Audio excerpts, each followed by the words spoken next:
కూటమి ప్రభుత్వానికి ఎన్నో ఆశలతో ఏపీ ప్రజలు పట్టం కట్టారు. అభివృద్ధి వినాశక ప్రభుత్వాన్ని దించేందుకు కూటమి నేతలు చెమటోడ్చారు. భారీ విజయాన్ని సాధించారు. మేనిఫెస్టోలో ప్రకటించిన విధంగా అడుగులేశారు. తొలి సంతకంతోనే సంక్షేమ అభివృద్ధికి సీఎం చంద్రబాబు అండ్ టీం ప్రాధాన్యత ఇచ్చింది. ఏ అంటే అమరావతి, పి అంటే పోలవరంతో పాటు పెట్టుబడుల రాకపై చంద్రబాబు దృష్టి పెట్టారు. కేంద్ర ప్రభుత్వంతో సఫలీకృత చర్చలు, సంక్షేమ ఆంధ్రప్రదేశ్గా నమ్మిన ప్రజలకు విజన్ చేతల్లో చూపించే ప్రయత్నాలను ముమ్మరం చేశారు. కూటమి ప్రభుత్వం ఏర్పడి నెల రోజులైంది. 100 అడుగులు అన్న చందంగా మారింది. ఇంతకీ ముఖ్యమంత్రి చంద్రబాబు ఎలాంటి ఆలోచనతో ముందుకెళ్తున్నారు? అందుకు ఎలాంటి ప్రయత్నాలు చేస్తున్నారు? కీలక నిర్ణయాలేంటి? అభివృద్ధి అడుగుల్లో చంద్రబాబు అనుభవం ముద్ర కనిపించిందా? ఈ విషయాల మీద మనం టీవీ స్పెషల్ ఫోకస్ ఇప్పుడు అందిస్తోంది. నెల రోజుల పాలన పూర్తి చేసుకున్న చంద్రబాబు ప్రభుత్వం మొదటి నెలలోనే కీలక నిర్ణయాలు, సంక్షేమ ఫలాలు, అభివృద్ధికి అడుగులు వేశారు. అనుభవం ముద్ర చాలా స్పష్టంగా కనిపించింది. ప్రభుత్వ వ్యవస్థల్లో మార్పు మొదలైంది. ప్రజల జీవితంలో వెలుగు, నమ్మకం కలిగింది. రాష్ట్రంలో అశాంతి లేదు. అధికార అహంకారానికి అంతకన్నా చోటు లేదు. అకృత్యాలు స్టాప్, హంగామా హడావుడి లేనే లేదు. Simple government, effective governance. అధికారం అంటే పదవి కాదు, బాధ్యత అనే విధంగా పాలన ముందుకు సాగుతోంది. 5 ఏళ్లలో ధ్వంసమైన ఏపీని పునర్నిర్మించేందుకు సిబిఎన్ 4వ సారి ముఖ్యమంత్రిగా ప్రమాణ స్వీకారం చేసి అలు పెరగని శ్రమ చేస్తున్నారు. గాడి తప్పిన ఈ రాష్ట్రాన్ని తిరిగి దారిలో పెట్టేందుకు క్షణం కూడా విశ్రమించకుండా పనిచేస్తున్నారు. నెల రోజుల పాలనలో తనదైన మార్కు చూపిస్తూ నిర్వీర్యమైపోయినటువంటి ఈ వ్యవస్థలను చక్కబెడుతున్నారు. ప్రభుత్వమే లేదనే పరిస్థితిని మార్చేసి ప్రజల్లో ఒక నమ్మకాన్ని కలిగిస్తున్నారు. పరదాలు, బ్యారికేడ్లు, చెట్లు కొట్టేయడాలు ఇప్పుడు అసలు లేనే లేవు. బాధ్యతలు చేపట్టిన తొలి రోజే 5 కీలక ఫైళ్లపై సంతకాలు చేశారు చంద్రబాబు నాయుడు గారు. మెగా డిఎస్సి ద్వారా 16,347 ఉపాధ్యాయ పోస్టుల భర్తీ, ల్యాండ్ టైటిలింగ్ యాక్ట్ రద్దు, పెన్షన్ 3,000 నుంచి 4,000కు పెంపు, జగన్ ప్రభుత్వం రద్దు చేసిన అన్నా క్యాంటీన్లను పునరుద్ధరించడం, దేశంలోనే తొలిసారి నైపుణ్య గణన వంటి వాటిపై సంతకం చేస్తూ విప్లవాత్మకమైన నిర్ణయాలు తీసుకున్నారు చంద్రబాబు. కేబినెట్లో ఆమోదం కూడా పొందాయి. బాధ్యతలు చేపట్టిన తొలి నెలలోనే 4,408 కోట్ల రూపాయల పింఛన్ పంపిణీతో సంక్షేమ పండుగకు శ్రీకారం చుట్టారు. ఆగస్టు 15న 183 అన్నా క్యాంటీన్ల పునరుద్ధరణకు వేగంగా అడుగులు పడుతున్నాయి. రైతుల పాసు పుస్తకాలపై జగన్ ఫోటో తొలగించేసి రాజముద్రతో పాసు పుస్తకాలు అందజేసే ప్రక్రియను వేగవంతం చేశారు. సీఎంగా బాధ్యతలు చేపట్టిన తొలి వారంలోనే పోలవరంలో క్షేత్రస్థాయి పర్యటన చేశారు. ఇక రెండవ పర్యటనను అమరావతి రాజధానిలో చేపట్టిన సీఎం చంద్రబాబు గత ప్రభుత్వ హయాంలో జరిగిన విధ్వంసాన్ని ప్రజలకు వివరించారు. ప్రభుత్వ ఖజానాపై కూడా దృష్టి పెట్టారు.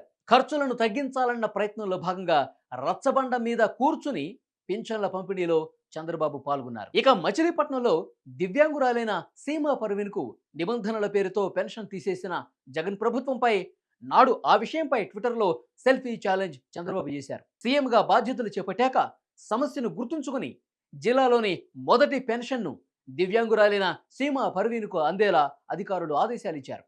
కాకినాడకు చెందిన ఆరుద్రకు సాయం అందించిన సీఎం చంద్రబాబు దివ్యాంగురాలైన ఆరుద్ర కూతురికి 5 లక్షల సాయం అందించడంతో పాటు నెలకు 15,000 పెన్షన్ అందజేశారు. తన కాన్వాయ్ వెళుతున్న సమయంలో గంటల పాటు ట్రాఫిక్ నిలపొద్దని, ప్రజలు ఇబ్బందులు పడేలా వ్యవహరించవద్దని అధికారులకు సూచించారు. సింపుల్ గవర్నమెంట్, ఎఫెక్టివ్ పాలనే నినాదంగా ముందుకు పోతోంది ఈ ప్రభుత్వం. మరోవైపు పాలన, శాంతి భద్రతల మీద కూడా సీరియస్ గా ఫోకస్ పెట్టారు చంద్రబాబు. బాపట్ల జిల్లా ఈవూరుపాలెంలో మహిళ అత్యాచారం, హత్య ఘటనను 48 గంటల్లో నిందితులను అరెస్ట్ చేసేలా చేశారు. అనకాపల్లిలో బాలికను చంపిన దుర్మార్గుడు అరెస్టు భయంతో ఆత్మహత్య చేసుకోవటం, పోలీసింగ్లో కనిపించిన మార్క్ అంటూ ప్రజలు చర్చించుకునేలా చేశారు. పరిశ్రమ కార్మికులు అండగా నిలిచే క్రమంలో అల్ట్రాటెక్ సిమెంట్ కంపెనీ ప్రమాదంలో మరణించిన వ్యక్తికి 50 లక్షల రూపాయల పరిహారం కూడా ఇప్పించారు. పెట్టుబడులను, ఏపీ ఆర్థిక బలోపేతంపై సీఎం చంద్రబాబు దృష్టి పెట్టారు. 2 రోజుల పాటు ఢిల్లీలో పర్యటించారు. ప్రధానమంత్రి మోదీతో పాటు ఇతర కేంద్ర మంత్రులను కలుసుకుని ఏపీకి రావాల్సిన ప్రాజెక్టులు, అందాల్సిన సాయంపై దృష్టి పెట్టారు. జగన్ హయాంలో ఢిల్లీకి వెళ్తే సొంత ఎజెండా అన్న భ్రమలో ఉన్న ప్రజలే దట్ ఈస్ చంద్రబాబు అనుకునే స్థాయికి ఏపీ విలువను తీసుకెళ్లారు. గత ప్రభుత్వ విధ్వంసంపై శ్వేతపత్రాలు విడుదల చేస్తూ రాష్ట్రాన్ని ఏ విధంగా నాశనం చేశారో తెలిపే ప్రయత్నం కూడా చేశారు. 7 ముఖ్య శాఖలపై శ్వేతపత్రం విడుదలపై దృష్టి పెట్టారు. ఇప్పటికే పోలవరం, అమరావతి, విద్యుత్ రంగంలో నెలకొన్న పరిస్థితులను కూడా ప్రజలకు వివరించారు సీఎం చంద్రబాబు. ఓవైపు రాష్ట్రాన్ని గాడిని పెట్టడం, మరోవైపు పొరుగు రాష్ట్రం తెలంగాణతో సోదర భావమే కీలకంగా చంద్రబాబు అండ్ టీం భావిస్తోంది. తెలుగు రాష్ట్రాల మధ్య నెలకొన్న సమస్యలు పరిష్కరించేందుకు చంద్రబాబే స్వయంగా సీఎం రేవంత్కు లేఖ రాయటం, అందుకు అనుగుణంగా ఆహ్లాదకరమైన వాతావరణంలో చర్చలు సాగటంపై ప్రజల్లో హర్షాతిరేకాలు వ్యక్తమయ్యాయి. ఇల్లు కట్టాలంటే చుక్కలు, భవన నిర్మాణ కార్మికులకు గుదిబండగా మారిన ఇసుక ధరలపై సీఎం చంద్రబాబు దృష్టి పెట్టారు. ఎన్నికల్లో ఇచ్చిన హామీ మేరకు ఉచిత ఇసుక విధానాన్ని తీసుకొచ్చారు. కేవలం లోడింగ్, కూలీ ఛార్జీలు వసూలు చేసేలా ఇసుక పంపిణీపై తీసుకున్న నిర్ణయం స్వాగతించదగ్గ విషయం. పెట్టుబడులపై ప్రత్యేక దృష్టి పెట్టిన చంద్రబాబు అండ్ టీం ఇచ్చిన హామీ మేరకు 20 లక్షల ఉద్యోగాల కల్పన దిశగా అడుగులు వేస్తున్నారు. అందుకు తగ్గట్టుగా పారిశ్రామిక దిగ్గజాలతో మీటింగ్స్, ట్యాక్స్ స్పీడ్ కూడా పెంచారు. 60,000 కోట్లతో పెట్రోల్ రిఫైనరీలో భాగంగా బీపీసీఎల్ ఏర్పాటుపై చర్చలు సాగుతున్నాయి. ఆటో దిగ్గజం విన్ఫాస్ట్ సంస్థ పెట్టుబడులు పెట్టేలా ప్రయత్నాలు చేస్తున్నారు. మొత్తంగా పారిశ్రామికవేత్తల్లో నమ్మకం కలిగించడమే చంద్రబాబు ముందున్న కఠిన వాస్తవం. ఉత్తరాంధ్రకు ఊతమిచ్చే భోగాపురం ఎయిర్పోర్ట్ను 2026లో ప్రజలకు అందుబాటులోకి తీసుకురావాలన్నది విజన్. జగన్ భోగాపురాన్ని పూర్తిగా కనుమరుగు చేశారు. ఇక వైద్యం, తాగునీరు, రోడ్లు, ఎక్సైజ్, ఆర్థిక అంశాలపై నిరంతర సమీక్షలతో మంత్రులను ఉరుకులు పెట్టిస్తూ చంద్రబాబు దూసుకుపోతున్నారు. అధికారంలోకి రావడం అంటే పార్టీ బలంగా ఉండాలి, కేడర్కు భరోసాగా నిలవాలి. సీఎంగా బిజీగా ఉంటూనే ప్రతి శనివారం పార్టీ కార్యాలయానికి వెళ్లాలన్నది చంద్రబాబు నిర్ణయం. కష్టపడి పనిచేసిన కార్యకర్తలకు గుర్తింపు, నామినేటెడ్ పదవులపైన కసరత్తు కూడా స్టార్ట్ చేశారు. సామాజిక న్యాయం, బీసీలకు గౌరవాన్ని దృష్టిలో ఉంచుకున్న చంద్రబాబు టీడీపీ అధ్యక్షుడు, స్పీకర్ను బీసీ నేతలను నియమించి ప్రజల్లో మార్కులు కొట్టేశారు. ఇక హద్దు దాటి చెలరేగుతూ భయభ్రాంతులకు గురి చేసిన నాటి గన్నవరం టీడీపీ కార్యాలయంపై జరిగిన దాడి విషయం మీద కూడా సీరియస్గా దృష్టి పెట్టారు. బాధ్యులైన వారిని గుర్తించారు.